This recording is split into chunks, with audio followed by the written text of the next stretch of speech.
రక్షితారెడ్డి, ఆకాశారెడ్డి గారు, పడాల రాహుల్ గారు, వెంకు గారు, సుశీల, అజయ్ కుమార్ గారు, కౌశల్ గారు, నరేందర్ రెడ్డి గారు, సంగీత శ్రీనివాస్ గారు అందరినీ ఉద్దేశించి మాట్లాడిన తర్వాత భోజనాలు చేస్తారు. అసలు మండలాధ్యక్షులు ఇక్కడ కూర్చుంటారు.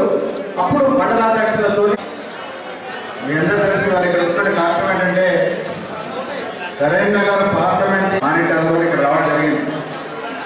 అయితే మానిటర్ గారు మొదటిసారి వచ్చేసినటువంటి ఈ సందర్భంలో కాంగ్రెస్ అసలంతా కూడా ఉత్సాహంతో రావడం, ఆయన స్వాగతం పలకడం, మిత్రులు స్వాగతం పలికారు. కాబట్టి మీతో పర్మిషన్ మాట్లాడిన తర్వాత कोई भी नेता का ऊपर ईडी नोटिस नहीं आती है। ये संजय बंटी जी, इसका बारे में बताना बहुत इंपॉर्टेंट है क्योंकि ये कागज में उनका लेटर पैड में लिख के देना है अमित शाह जी से, ये कमलाकर इतना पैसा कमाया है और इसका डिस्प्रोपोर्शनल एसेट है और इतना करप्शन हुआ है ग्रेनाइट में और इसका ऊपर सीबीआई इंक्वायरी होना चाहिए, ईडी इंक्वायरी होना चाहिए।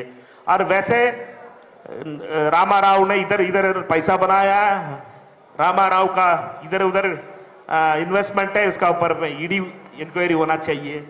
और चंद्रशेखर राव का बारे में सेम चीज, और संतोष का बारे में क्या क्या करप्शन किया उसका बारे में सेम चीज लिख के एक कागज में लिख के अमित शाह के पास देने के बाद तुरंत ईडी नोटिस और आईटी हो जाती है। क्यों ये कुछ नहीं होता है?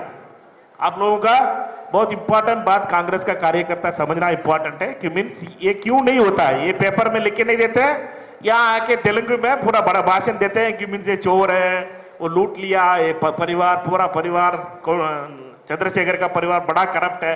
अरे बाबा पेपर में तो लिख के दे दो संजय भाई, पेपर में लिख के दिल्ली में अमित शाह का हाथ में, आपका नेता है अमित शाह, उसका हाथ में पेपर में लिख के दे दो, एक लेटर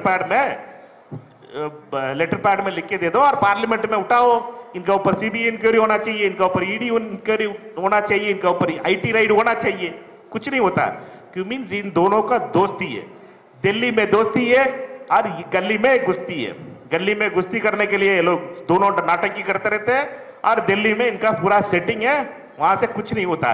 इनका पूरा पैसा पूरा अमित शाह का पूरा सिक्योरिटी के साथ इनका पैसा ट्रांसफर हो रही है, यही इनका बड़ा गेम है। और बीजेपी का और टीआरएस का ये unholy alliance has to be exposed to people. We Congress people has to tell to people that this alliance is spoiling the atmosphere in Telangana. TRS is helping BJP to communalize the Telangana society. Telangana stood for brotherhood. Telangana stood for the social justice. Telangana stood for the respect of Mother Telangana. But here the BJP is only ready to communalize things, speaking about religious things. अनाप शनाप इनके लिए और एक B team member है जगन रेड्डी और चंद्रशेखर राव और रविंद्र पटनायक, ये तीनों एक बी टीम है बीजेपी के लिए। दिल्ली में कोई भी लॉ पास करवाना है, अभी फार्मर्स बिल ले लो और कोई भी अभी ट्रिब्यूनल का बिल ले लो, कोई भी बिल ले लो, उसमें राज्यसभा में इनका सपोर्ट सिर्फ ये 3 पार्टी से होती है। ये 3 पार्टी बीजेपी के लिए गारंटी देने वाला बी टीम है। ये लोग इनका without their support BJP can't run this 7 years government. They had successfully run this 7 years government with the support of Chandrasekhar Rao, Jagan Reddy and Naveen Patnaik. Therefore, Congress party will expose this misdeed of this B team, and we will be very clear in telling to people that the unholy alliance of TRS and BJP has to be exposed. And whenever Sanjay Banti ji is coming, as voters you should ask why there is no ED raid on Chandrasekhar Rao or Kamalakar here. Why there is no IT raid here on Kamalakar or in Chandrasekhar Rao, or why there is no CBI inquiry against these people. Therefore, we have to be very clear that we are fighting against two groups which is having already a match fixing is going on between them, and we have to break that match fixing. And Congress party under the leadership of Mrs. Sonia Gandhi will do that thing. And Congress party's aim in 2023 is to win 78 seats in Telangana, and we will win 78 seats. We will win 78 seats. With a thumping majority, Congress Chief Minister will be there in December 2023. I can be very clear on it. There is a big public search for it. We will be fighting our elections for 2023. There can be many elections, by-elections and others in the middle it will be coming. That will be of money bags of Delhi and Hyderabad will be fighting. But for us, the election is going to be on 2023. Our aim, like the Mahabharat, the aim of Arjuna should be for the final war which is going to be in 2023, and I'll request that for that we have to build each booth we have to win.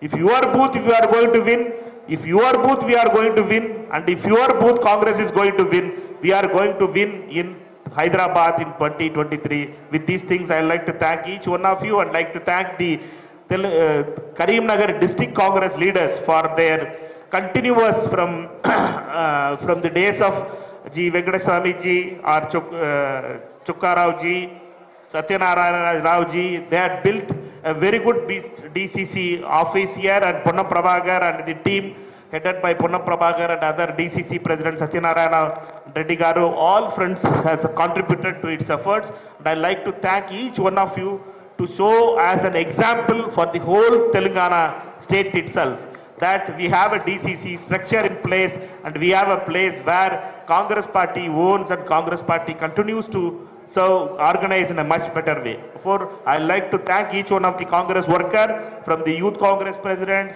from the Mahila Congress presidents, Scheduled Caste team, and the minority team, OBC team, as well as the other Sevadal, other volunteers from Sevadal, other Kisan Cell, SC cell, ST cell, all cells and other organizations. Thank you so much for your welcome which you had given in the Karimnagar city. I'd like to thank for the short time I was able to come to Haryana, and I'll keep coming. This is a review meeting, closed door meeting. I'd come.